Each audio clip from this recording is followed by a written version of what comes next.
د چین او د برطانیې ساینسدانانو په اول ځل یو داسې شادو تیار کو چې د هغې سترګو به تکه شنه رڼا کوله. په دې تجربه کې دا ساینسدانان د فطرت د اصولو برعکس لاړل چې پکې د یو بل شادو پلوریپوټنټ سیلز راواغېستله. دا داسې سیلز وي چې د هغې نه هر ارګن لکه زړه، مازغه او تقریبا هر قسمه څیز جوړېدی شي، او دا د یو خاص پروټین سره ټیګ کړه چې دی به شنه رڼا کوله. بیا یې دا سیلز راواغېسته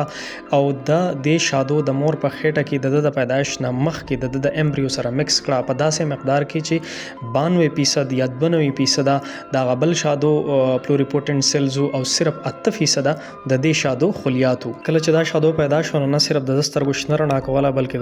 د وجود څومره اعضا چې لکه زړه، مازغه، ینه او نور اعضا تقریبا 92% هغه د دې بل شادو د پلوریپوټنټ سیلز نه جوړ شي او صرف 8% خلیې یا وجود د خپلو. اگر چې دا شادو صرف 10 ورځې ژوندی او خدای ډېره غټه بریک ترو ده، ځکه چې د دې تجربې په رڼا کې به اوس ساینسدانان انجینیرډ شادوګان جوړولی شي په کمې کې چې به د انساني بیماریانو مطالعه ډېره په اسانه او په صحیح طریقه کیږي.